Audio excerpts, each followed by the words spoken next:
Today we're going to be looking at Unit 3, Lesson 5, Shapes of Graphs. So we have some vocab, so make sure you take a look at your vocab page for the definition of each of these words. We're going to start off with an idea. So symmetry and graphs of functions. The graph of some functions exhibit a key feature called symmetry. A figure has a line symmetry if each half of the figure matches the other half. So if we look here, the y-axis is my line of symmetry. So if I just do half of this, and then I kind of like fold it over my y-axis, and this is say wet paint, when I put it over here, it'll match the same thing. Same here. We have this figure as well. My line of symmetry is not on the y-axis anymore. It's now off the y-axis a little bit. But if this was wet paint and I folded it over that line of symmetry, it would make a mirror image on the other side. So let's take a look at example 1. We want to figure out which of these 4 graphs have a line of symmetry. So we'll get to in behavior and extrema later on. So determine whether each function has a line symmetry. Explain. So if we look at this, is there a point at all that I can draw a line and then the left side looks like the right side? There isn't. So there is no line of symmetry.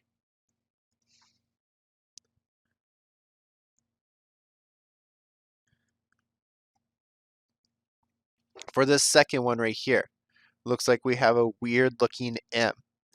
And we do have a line of symmetry for this one. The line of symmetry is right here at x equals 1.5. Yes. At x equals 1.5.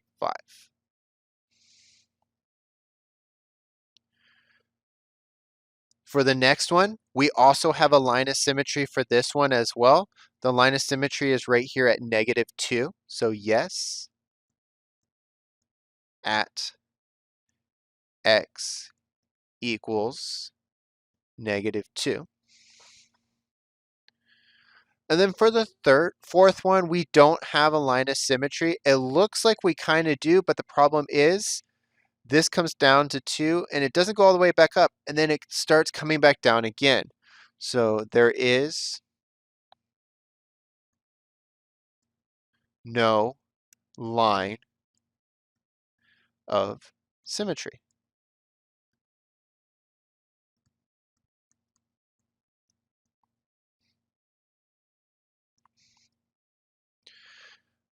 Let's take a look at example 2.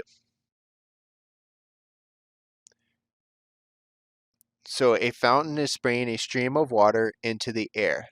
The solid portion of the graph represents the path of the water, where x is the distance in feet from the fountain and y is the height in feet of the stream.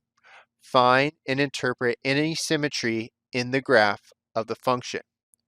So if we look at this graph, the right half of the graph is a mirror image of the left half of the graph. So the right half of the graph is a mirror image of the left half of the graph. And our line of symmetry is right here at x equals 2. So our line of symmetry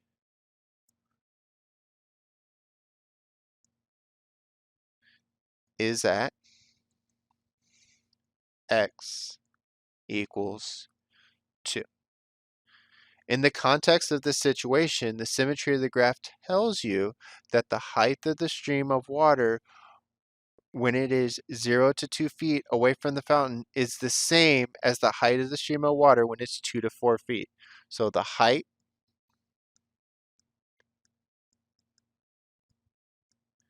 of the stream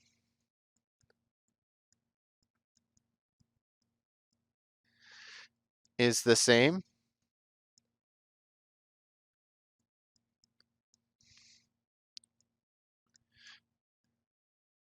from 0 to 2 as it is from 2 to 4.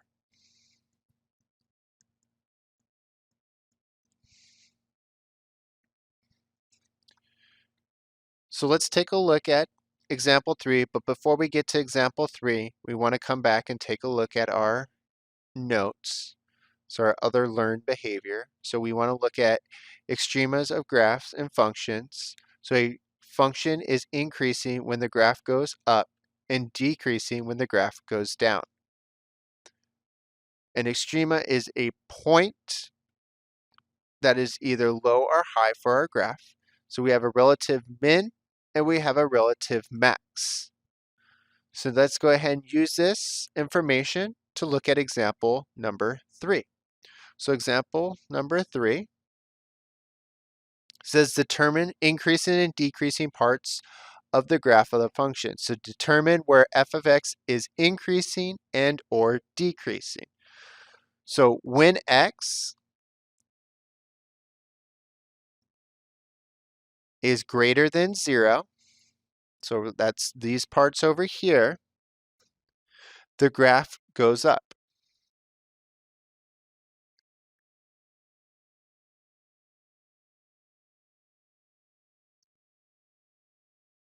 In other words, the function is increasing.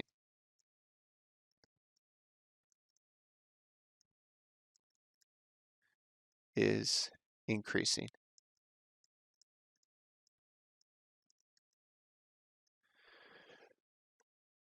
Now over here, when x is less than 0, the graph goes down viewed from left to right. So the function is decreasing from x is less than 0. So when x is less than 0, the graph goes down. The function is decreasing.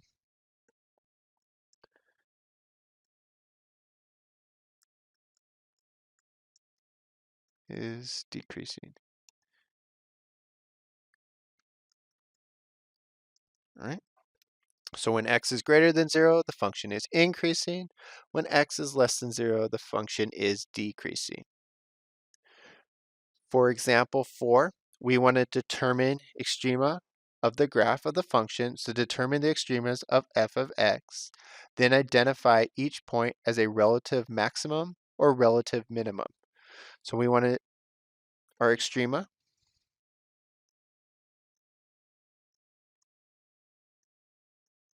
So that would be point B. So if we look at this, point B is an extrema and point C is. So here would be one, here would be the other. Because this, it comes up, then it starts going down, then it comes back up again. So point B and point C are relative, high-low, or low function values.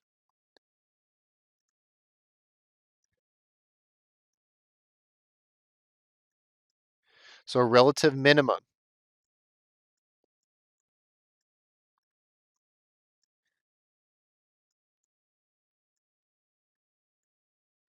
So no points nearby C go any lower. C is our absolute bottom around this area.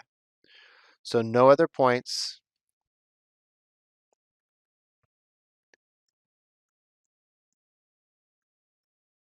go lower than point C.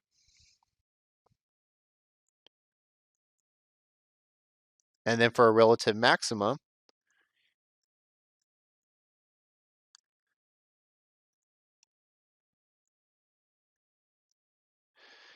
if we look here, B is our max. Nothing goes higher around this spot. So before B, it's all going lower. After B, it's all going lower. So no other points.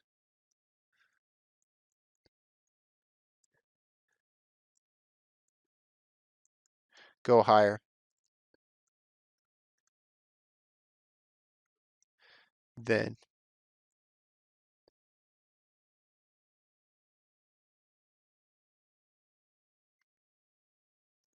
point B.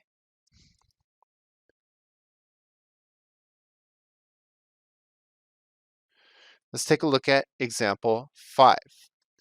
So example 5, we want to interpret the extrema of the graph of the function. So a comic book store uses a function to model its profit in thousands of dollars, given the price in dollars that it charges for individual issues.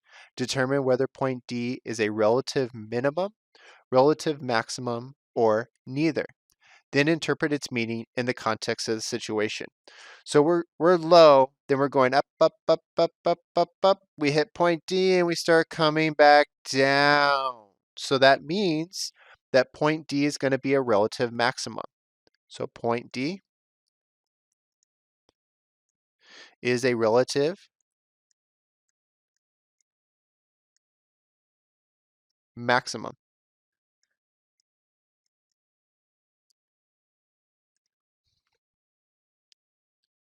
What does this mean in terms of this example? Point D is the greatest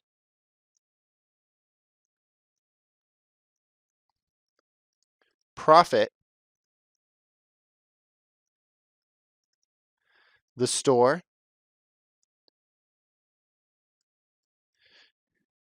can earn per issue. You charge more, you're not going to be making as much money. You charge less, again, you're not going to be making as much money. So our last one that we're going to look at is known as end behaviors of the graph. So we have one more note up here. So end behaviors describes the values of the function at the positive and negative extremas in its domain. So let's take a look at example 6. So determine the end behaviors of the graph of a function. So determine the end behaviors of f of x. So we have this graph and we have this graph. So what does the end behavior look for here? So as you move to the left,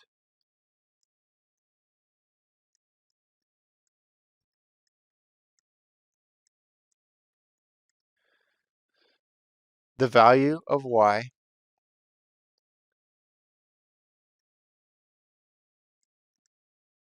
increases.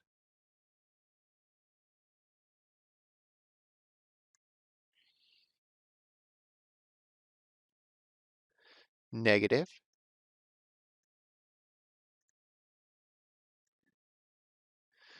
So x and y are decreasing.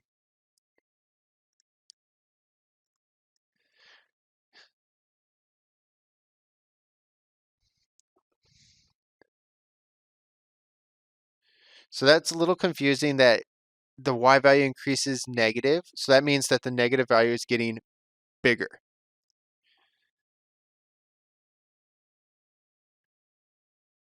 Oh, I spelled increases wrong, sorry. Increases, increases. All right. And then as we move to the right,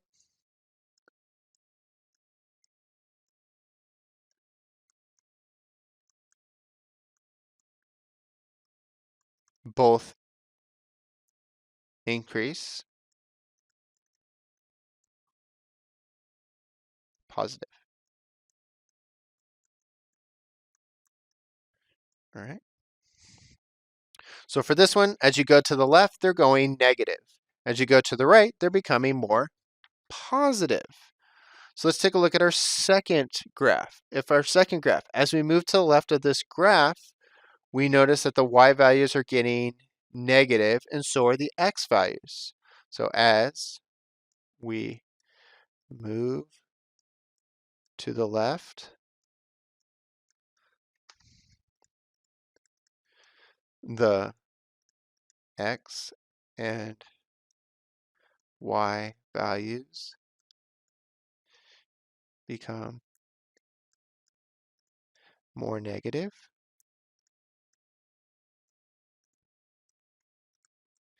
And then as we go to the right, what's happening as we go to the right? So as we go to the right, they come up, then they go down, and then they keep going up. So as we move to the right,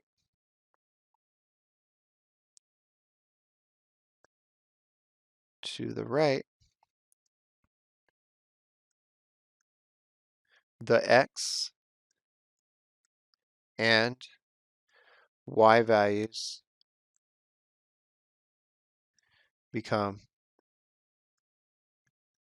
increasing.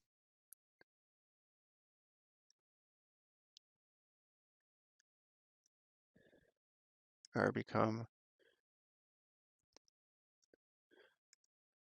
more.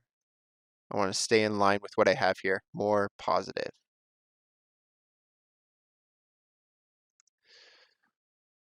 All right, so as we go more to the left, they become more negative. As we go more to the right, they become more positive.